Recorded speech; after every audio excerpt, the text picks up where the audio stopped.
اور اس میں حیرانی نہ، موسیٰ جب بنی اسرائیل کو لے کر چلے تو سب کے عقیدے یکساں نہیں تھے، حالانکہ سب موسیٰ کی نبوت پر ہی ایمان رکھتے اور موسیٰ اور ہارون کے رب کو ہی مان رہے تھے، توحید کا اقرار کر رہے تھے، نبوت کو مان رہے تھے، لیکن یکساں عقیدے نہیں تھے۔ اور جو سب سے پیچھے چل رہا تھا اس کا عقیدہ سب سے الگ تھا، اس کا نام ہے سامری، اس کا نام ہے سامری۔ اور وہ سب سے پیچھے کیوں چل رہا تھا سامری؟ اس لیے کہ لشکر جا رہا تھا، فرعون پیچھا کر رہا تھا، فرعون سے بچ کر موسیٰ نے دریا کو پار کیا تھا۔ یہاں فقر موسیٰ بھی دریا پار کرے گا، میں رکا ہوا ہوں، ابھی میں نہروان کے اس طرف ہوں، اس طرف نہیں ہوں کہ اچانک میں نیل ندی کنارے آ گیا ہوں تاکہ آپ کے ذہنوں کو مصر سے پھر واپس لاؤں نہروان کی طرف۔ اس نے دیکھا کہ موسیٰ کا لشکر جو چل رہا تھا، سب سے پیچھے ایک خوبصورت سا جوان سفید رنگ کے گھوڑے پر بیٹھا ہوا لشکر کی نگرانی میں پیچھے پیچھے چل رہا تھا۔ اس نے کہا ایسا خوبصورت جوان تو کبھی دیکھا ہی نہیں۔ وہ کون تھا؟ وہ جبریل امین تھے۔ تو وہ جبریل کے گھوڑے کے پیچھے چل رہا تھا۔ اس نے یہ منظر دیکھا کہ گھوڑا جب آگے بڑھتا ہے تو اس کے سم جب زمین سے ٹکراتے ہیں اس میں سے نور نکلتا ہے، چاروں سموں سے نور نکلتا ہے۔ وہ سمجھ گیا کہ یہ کوئی عام بشر نہیں ہے جو گھوڑے پر ہے، کیونکہ سامری جادوگر تھا، اس لیے اس چیز کو دیکھتا چلا۔ وہ سمجھ گیا کہ یہ ہے نوری، اس کا نور زمین تک آتا ہے اور گھوڑوں کے سموں سے ظاہر ہو رہا ہے۔ تو جہاں جہاں گھوڑے نے سم رکھے تھے وہاں کی مٹی اٹھاتا گیا، اور اس کے گلے میں تھیلے لٹکی رہتی تھی، اس میں اس کا سامان رہتا تھا، وہ مٹی اٹھا کے اس میں رکھتا گیا۔ اب قوم کو یہ خبر نہیں کہ پیچھے سامری کیا کر رہا ہے، وہ مٹی اٹھا کے تھیلی میں رکھ رہا۔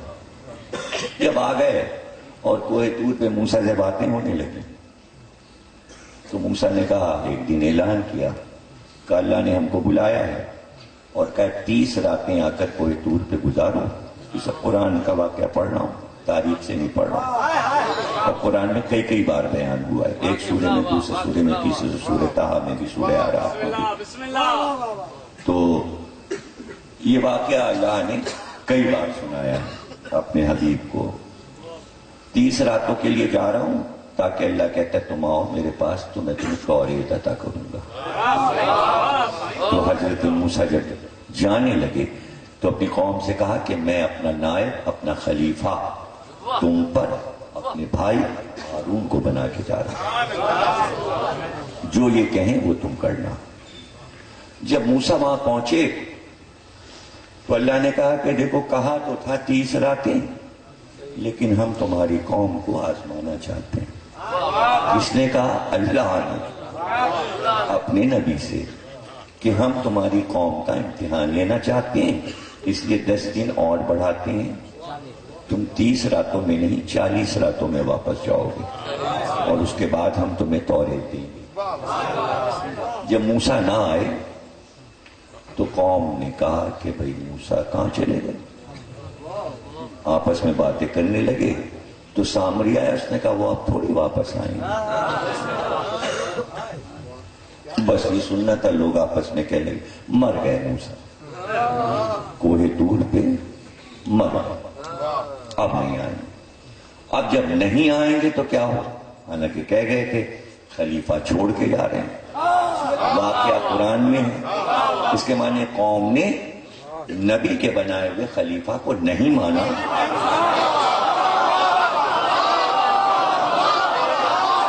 اب یہ قرآن ہے، کیا کریں؟ قرآن ہے، تاریخ لکھی گئی ہے قرآن کو ہی دیکھ کے۔ اگر تاریخ میں یہ واقعہ آیا تو قرآن سے آیا. بہت ہارون نے سمجھایا ایسا نہیں کرو، موسیٰ آئیں گے. ہم کہہ رہے ہیں موسیٰ آئیں گے. سامری نے کہا نہیں آئیں گے بھائی، آؤ تمہارے لیے ہمیں خدا بنا دیں. تو شکر ہے کہ موسیٰ کی قوم نے خدا بنایا. اگر مسلمان بھی بعد محمد خدا بنا لیتے تو آپ کیا کرتے؟ لیکن بھائی ہمارے جملے کو آپ ظاہر ہے کہ تیسرا دن ہے اور مزاج بھی سمجھ گئے، لہجہ بھی سمجھ گئے، بات چیت ہماری آپ کی ہو رہی ہے. یہ ہارون کی موجودگی میں بنی اسرائیل نے خدا دوسرا کیسے بنا لیا اور مسلمان کیوں نہ بنا سکے؟ بنتا وہاں بھی اگر علی نہ ہو.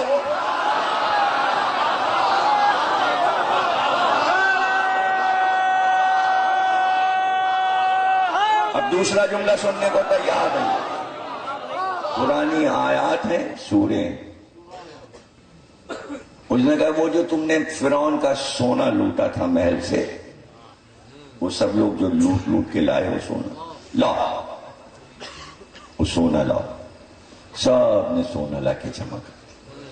اس نے اس سونے سے ایک بچڑا بنایا، گائے کا بچہ بچڑا بنایا سونے کا، اور بنا کے بیچ میں رکھ دیا اور کہا اس کا طواف کرو، طواف کرو. ابھی دیکھنا اس میں روح ڈال دوں گا، جب یہ بولے تو سب سجدے میں گر جانا اور سب کی نظر بچا کے وہ مٹی جو جبریل کے گھوڑے کے سنوں کی اٹھائی تھی وہ نکال کے بچڑے میں ڈال دی. وہ مٹی جو ڈالی تو وہ منہ پھاڑ کے چلانے لگا. جیسے ہی وہ بولا سب سجدے میں گر گئے.